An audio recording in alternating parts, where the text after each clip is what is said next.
So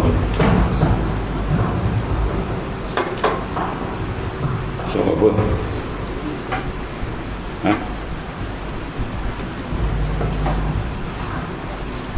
So apa? Lembak ni.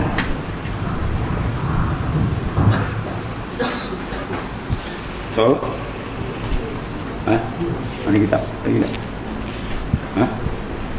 Ada lagi kitab? Ada ni tak apa je. Mereka buat kitab, ada kitab. Kita dah hafal kitab.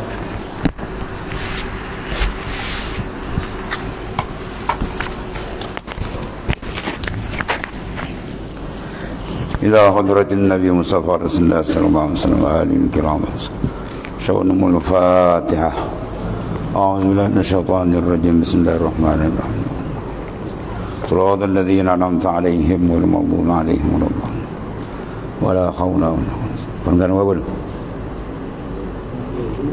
Wa zakara. Qala mu'allif qadasallahu sirrah. Wa zakara al-muhaqqiquna min ahli tariq anna man nadima ala zambihi wa atarafa bihi faqad sahhat taubatuhu lianna Allah ta'ala lam yaqussa alaina fi taubati abina as-sayyid Adam alaihi salatu wassalam illa al-i'tirafa wa nadam. Walau kana sama amrun zaidun laqassahu alaina.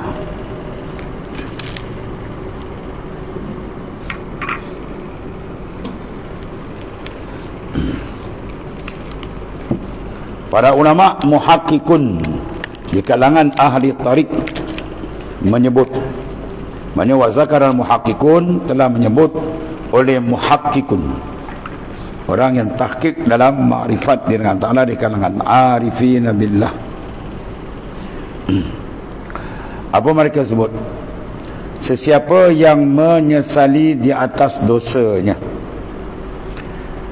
perasaan nadam, yang Nabi kata an-nadam huwa taubah, penyesalan itu adalah taubat. Mana nadam amrun qalbiyun, urusan qalbi. Maka Imam Ghazali sebut muqaddimatun nadam, permulaan untuk sampai kepada nadam, penyesalan, supaya taubat kita tidak dengan lisan saja. Yang berhajat balik kepada taubat, kata Rabi'atul Adawiyah. Kebanyakan orang yang bertaubat, dia perlu taubat balik. Bermakna apa? Taubat dia tidak jadi atau bahaya. Bismillah.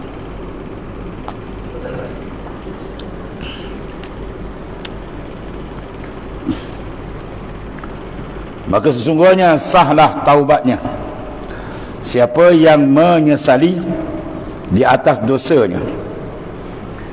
Sekarang masalah nak ketuk kalbi kita biar menyesal, itu satu hal.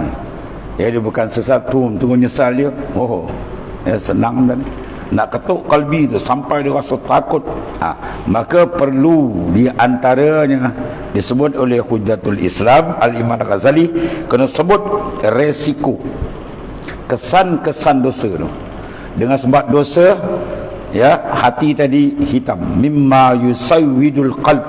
Dosa itu setengah daripada benda yang menghitamkan akan hati. Nak berjalan ke Tuhan, dia perlu bersih hati.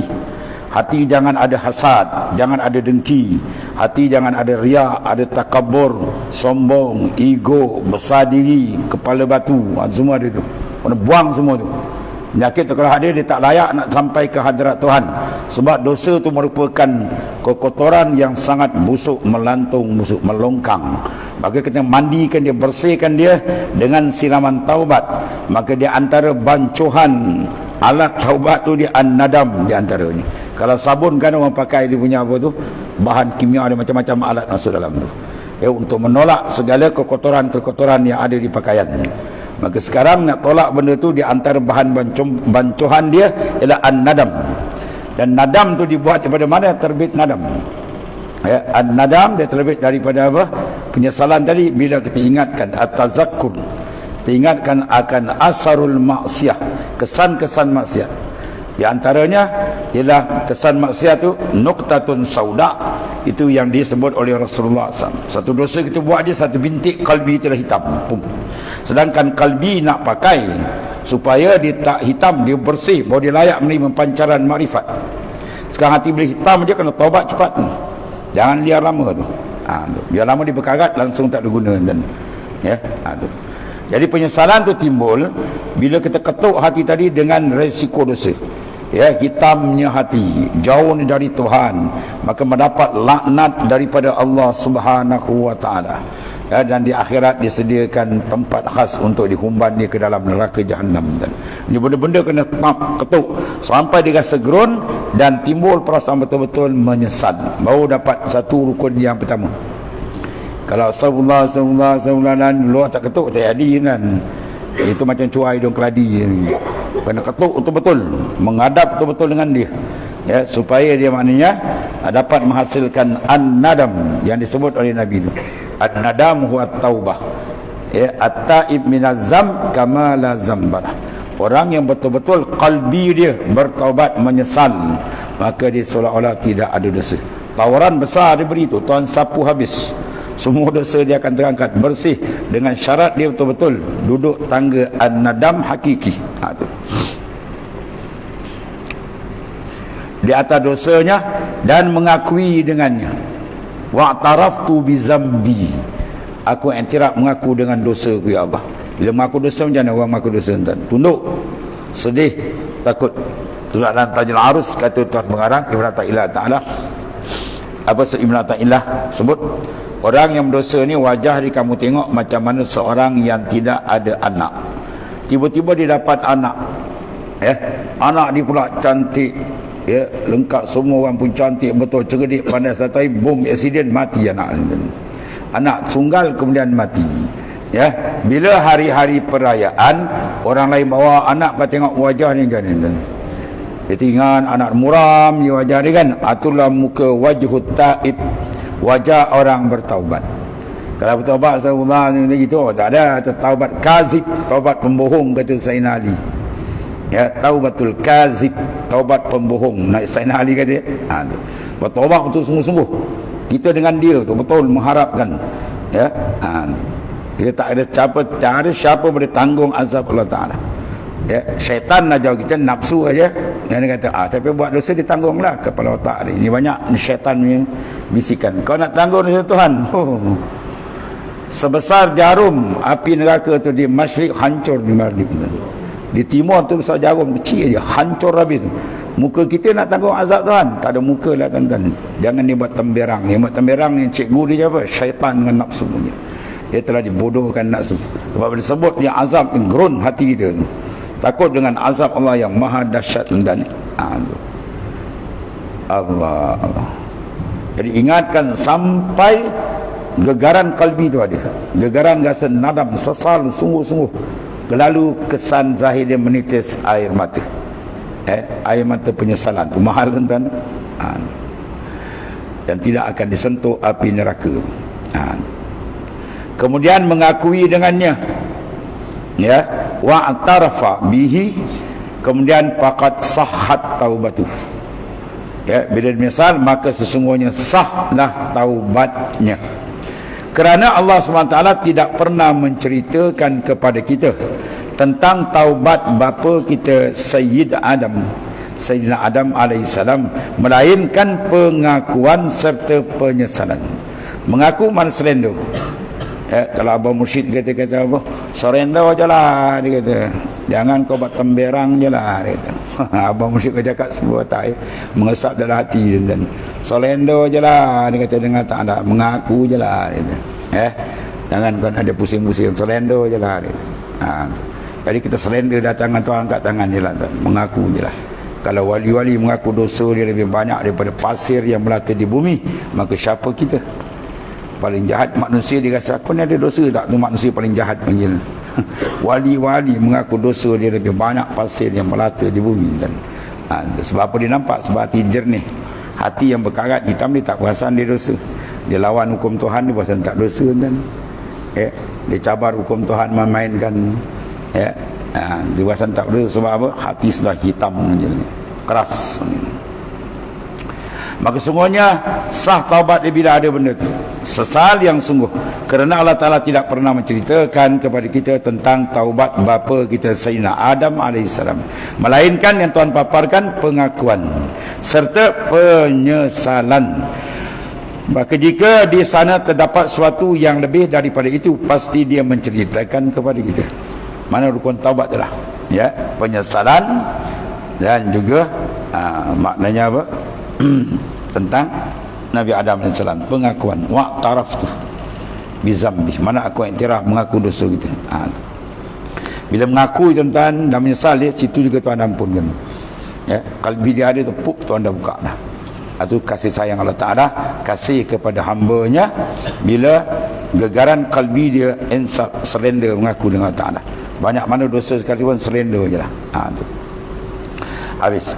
Wa qaulul ulama'i anna min syartit taubah al-iqla' wal azm alla ya'ud, innama akhazuhu bitariqil istimbat, izin nadim ala syai'in min lawazimihi al-iqla'u wal azm alla ya'ud.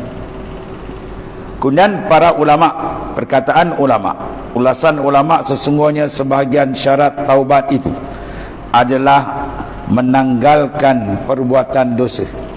Mana al-iqla', dosa yang dekat dia tu, dia taubat tapi kena buanglah. Jangan dia bertaubat daripada judi, tiba-tiba ada lagi duit simpanan dia suruh tikam, ada nombor yang dia azam nak tikam, tu tak jadi. Dan itu ada dosa yang lain. Maknanya dia terus mana meninggalkan dosa yang tersebut.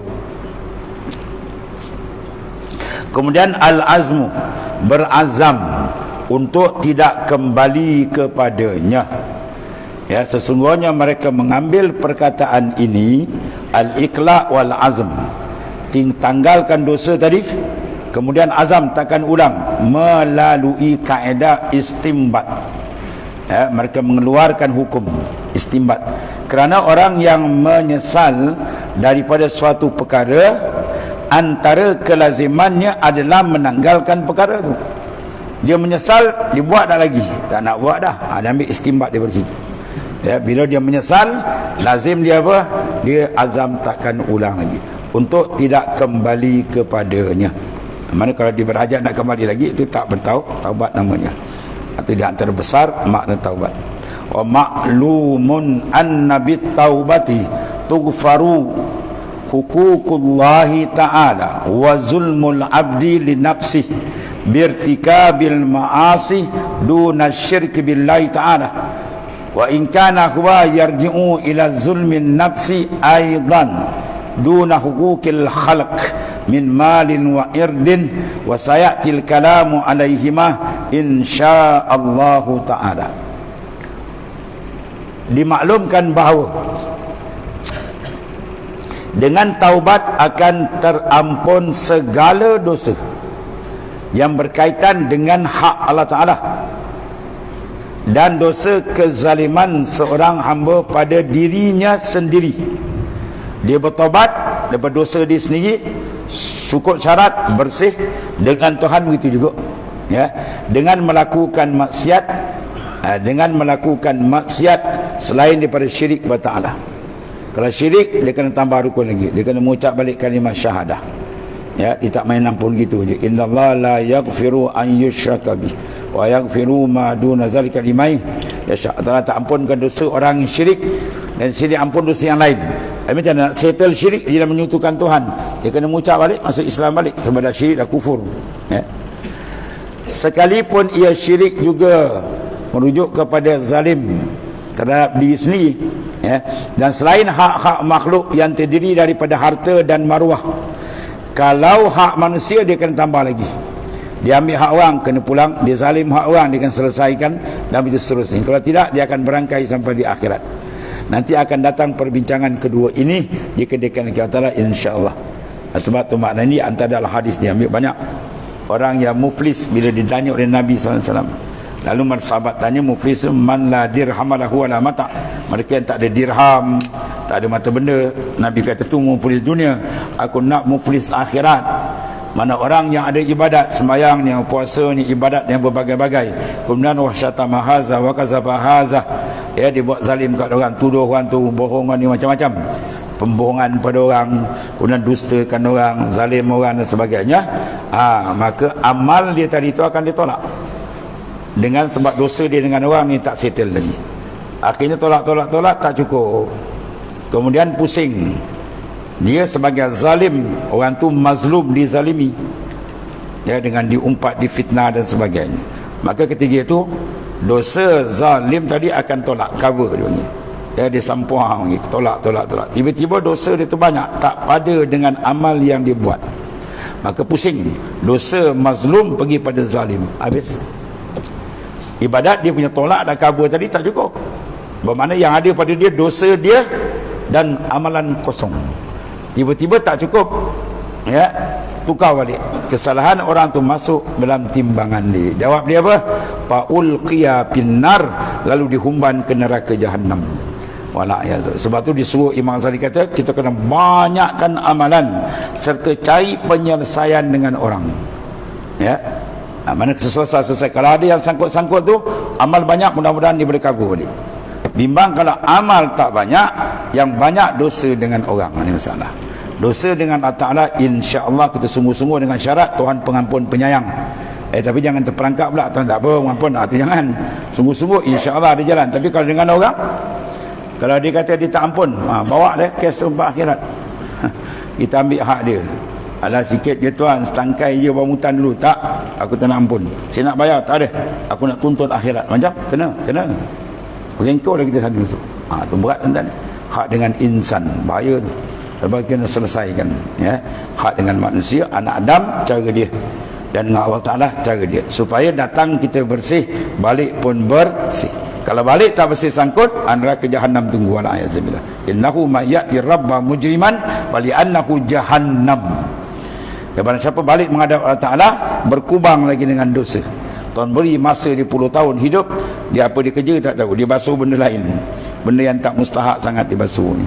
Sebab tu dan sebut dalam Tuhfatul Murid bagi Syarah Syekh Ibrahim Al-Laqani, tiap-tiap pembasuhan yang kamu lakukan, kamu basuh badan kamu, mandi, kamu basuh pakaian kamu, kamu basuh kenderaan kamu, pinggan mangkuk yang kamu basuh nak makan tu, ingat yang ada lebih besar daripada tu yang kamu kena basuh. Kata dosa-dosa maksiat kamu tu kena basuh, ya. Pinggan mangkuk kotor tak jadi kita kena neraka, dan badan kita kotor tak masuk ke neraka, ya. Kau sekadar kotor lah, bukan buat semayang, maknanya sekadar tak cantik begitu. Tapi kalau dosa tu tak selesai, ke neraka jahanam tempat di mana, ya. Sebab dia kena betul-betul semak dan selesaikan dengan pembasuhan yang peri Tuhan bagi itu, at-taubah wal istighfar, melainkan pengakuan penyesalan tadi, ya. Habis. Kemudian ulama sebut syarat dia pula tambah itu, iaitu dia istimbat, iaitulah kena apa, itlaq, kena tinggal benda tu, dan azam. Habis. Kemudian satu lagi, wa bada asy-syaikh bitaubah li'annaha asas likulli maqam yataraqqa ilaihi al-'abd hatta yamuta, fakama anna man la arda lahu la binaa lahu, kazalika man la taubata lahu fala hala lahu wala maqam. Di sini kita tengok besar dalam suluk digunakan, ya, kena adab jaga dam, kena apa dam dia, taubat, mandi taubat, buat taubat, semayang sunat taubat, ya. Itu dia sini rahsianya. Wa bada asy-syaikh telah memula oleh tuan syekh kita bitaubah sini. Mana syekh telah memulakan wasiat dengan taubat kerana ia adalah asas. Mana tapak, nak buat gumar ke bangunan, tapak kena ada. Kalau tak ada, tak payah cerita, ya. Itu maknanya asas dia. Setiap makam, semua makam-makam di atas, ya, yang hebat-hebat tu, dia bertapakkan di atas tapak yang betul, iaitulah taubatun nasuha. Kalau tidak, dia tak akan rasakan kenikmatan dia. yang dilangkau oleh hamba sehingga mati. Ya, makam yang akan dilalui sampai dia mati. Maka seperti mana seorang yang tidak memiliki tanah, pasti tidak ada rumah baginya. Awak ada rumah? Ada. Berapa biji? 3. Tanah ada berapa ekar? Tanah tak ada, sekangkang ke pun tak ada. Kau buat rumah kat mana? Tak ada, saya buat tanah kubur je. Oh, ada kubur memang ada. Kau tak nak buat rumah, maknanya kalau tak ada tapak, nak buat rumah macam mana? Dia mesti ada tapak, selesaikan tapak. Begitulah tapak bagi ibadah ialah at-taubat. Tanpa taubat tak ada tapak, tuan-tuan. Makna sebab itu dalam hikam yang tak dia kata apa? La ibadata liman lam, tidak ada ibadat bagi orang yang tidak bertaubat. Taubat adalah pembersihan daripada kekotoran dosa.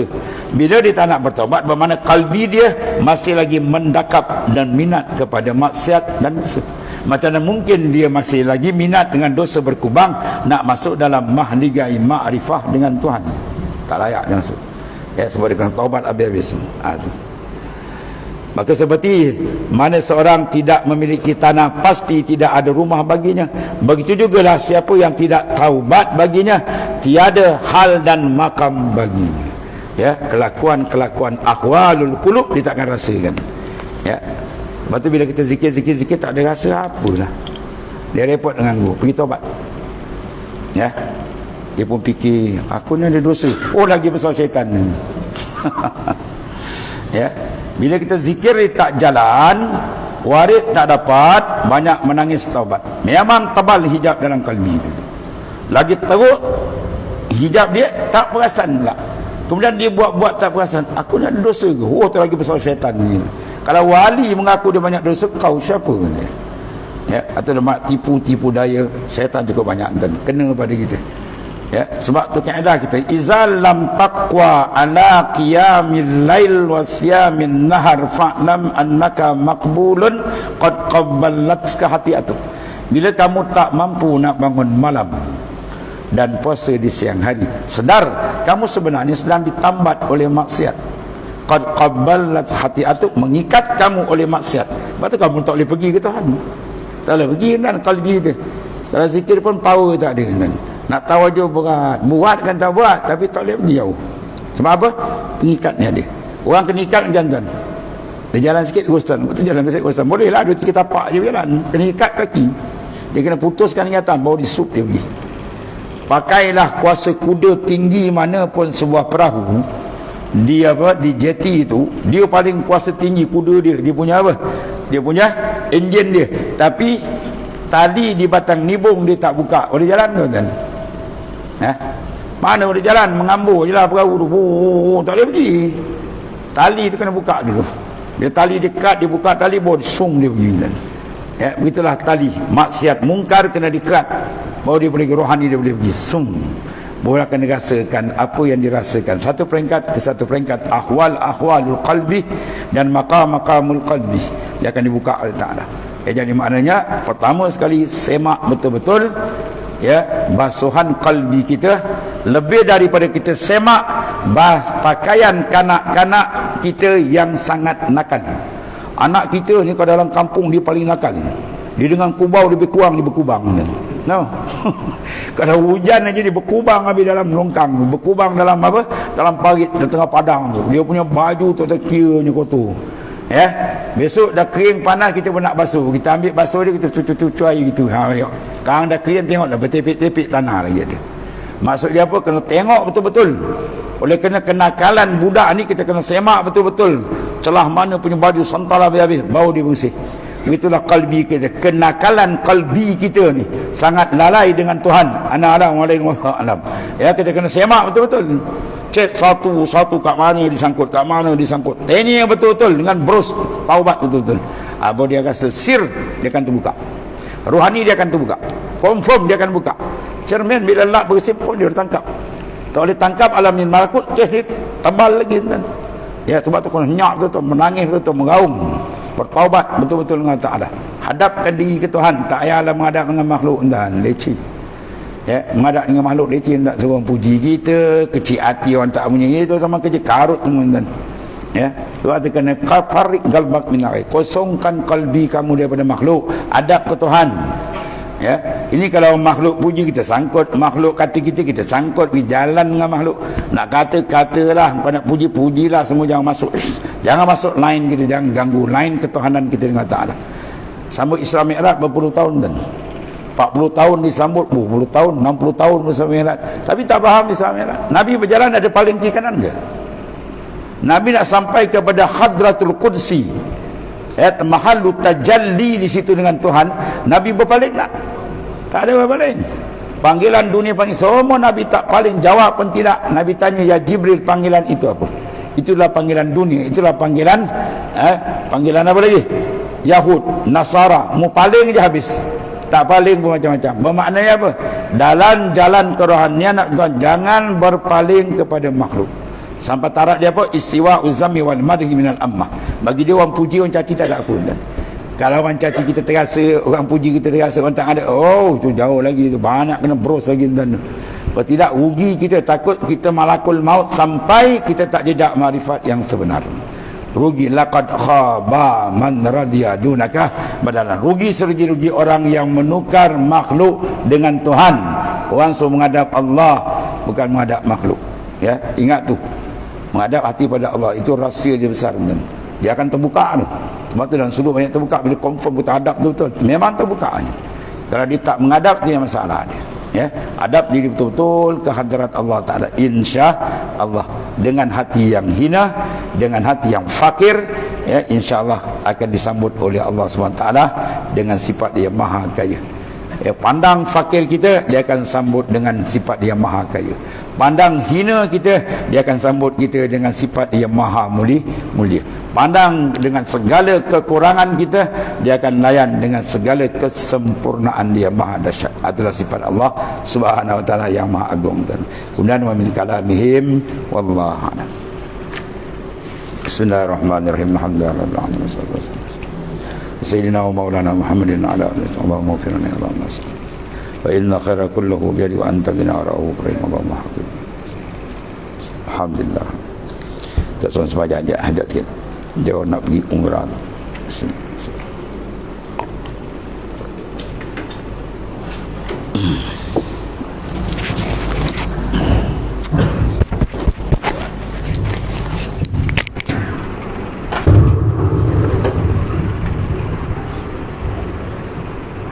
Supaya ada